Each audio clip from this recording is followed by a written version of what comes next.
Hello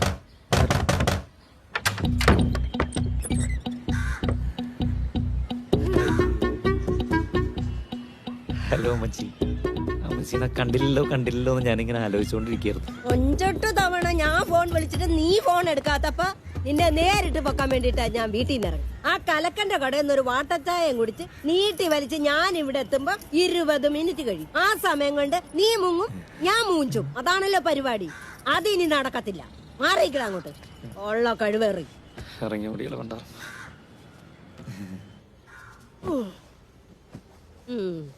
ബാ ഇരി പറയട്ടെ. ഞാൻ ഇവിടെ നിന്നോളാം അമ്മച്ചി.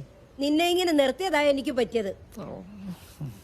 6 മാസത്തെ വാടക കുടിശ്ശിക 22,000, കറണ്ടിന്റെ വെള്ളത്തിന്റെ 2,200. ഇപ്പൊ തരാ, നാളെ തരാ, മറ്റന്നാ തരാന്ന് പറഞ്ഞ് പലപ്പോഴായിട്ട് നീ എന്നോട് വാങ്ങിച്ച 48,000. ഇവിടുത്തെ അടുക്കളയിലിരുന്ന് എന്റെ കെട്ടിയ വാസ്കോയുടെ പേരുള്ള ഗ്യാസ് സിലിണ്ടർ മറിച്ച് വിറ്റ് 1,300. നീ പറഞ്ഞിട്ടാണെന്ന് പറഞ്ഞാ താഴെ താമസിക്കുന്ന പെട്ടത്തളം തണ്ടിയില്ലേ, അയാള് വന്ന് വാങ്ങിച്ച 2,000. ആകെ മൊത്തം 75,500. നീ കുലുക്കിക്കോ. ഈ മാസം 10-ാം തീയതി എന്റെ മുഴുവൻ പൈസ എന്റെ വീട്ടിലെത്തിയില്ലെങ്കിൽ മോനെ അഭിനന്ദന, നിന്നെ ഞാൻ ഈ കൊച്ചിന്ന് കടത്തിയിരിക്കും. കൊടത്തു എന്ന് പറഞ്ഞ മേഴ്സിക്കുട്ടി കൊടത്തിയിരിക്കും. പിന്നൊരു കാര്യം, 10-ാം തീയതി വിളിച്ചേച്ചും വീട്ടിൽ കൊണ്ടു തരാം, കടയിൽ കൊടുത്തേക്കാം, അക്കൗണ്ടിൽ ഇട്ടേക്കാം, ഇങ്ങനെയുള്ള നിന്റെ സ്ഥിരം പരിപാടികളൊന്നും നടക്കുകയല്ല. അയ്യപ്പന്റെ അടുത്തോ അവന്റെ പുലികൊളി. അവന്റെ ഒരു മഞ്ഞ ഷർട്ടും ഓഞ്ഞ താടി കൊള്ള ലക്ഷണവും. ഈ പൂള കുടിക്കണ കാശുണ്ട് എന്റെ വാടക തരാലോടെ ഊളെ.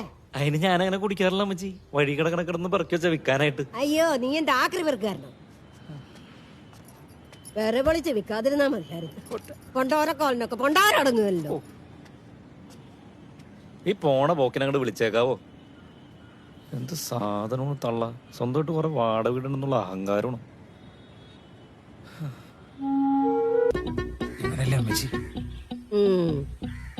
ഇന്ന് ഡേറ്റ് എത്രയാടാ? 10-ാം തീയതി അമ്മച്ചി.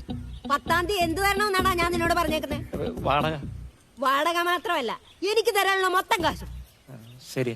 കുലുക്കിക്കോ. എന്ത് ശരിയാന്ന്? ഉച്ചയ്ക്ക് ഫുൾ പൈസ ഞാൻ വീട്ടില്.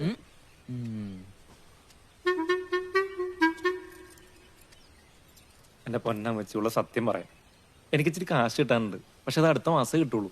ഒറ്റ പൈസ ബാക്കി വെക്കാതെ ഞാൻ വീട്ടിൽ കൊണ്ടുവന്നേരാം. അച്ഛനാണ് സത്യം. അവസാനമായിട്ടൊന്ന് ക്ഷമിക്കും. ഇത്രനാളും പറഞ്ഞോലല്ല, സത്യസന്ധമായിട്ട് സത്യം പറയണം. എനിക്കറിയായിരുന്നടാ അത്. ഞാൻ നിന്റെ കടക്കെ പെട്ടിയൊക്കെ എടുത്ത് വെളിയിൽ വെച്ചിട്ടുണ്ട്. എന്നിട്ടേ വീട് ഞാൻ പുതിയതായിട്ട് കൂട്ടുകയും ചെയ്തിട്ടുണ്ട്. രാത്രി 8 മണിക്ക് മുമ്പേ മൊത്തം കാശ് എന്റെ കൈ കൊണ്ട് തന്നാ നിനക്ക് അവിടെ താമസിക്കാം. അല്ലെങ്കിൽ ഇപ്പൊ വേണ്ട, 8 മണിക്ക് കാശ് തന്നില്ല മതി. അവനൊരു സത്യസന്ധം വന്നേക്കണ്. 1 മാസം കഴിഞ്ഞുണ്ടാക്കാന്ന്. നീ ഏതാണ് ഇറക്കാ? അഭിനന്ദന്റെ കൂട്ടുകാരാണ്.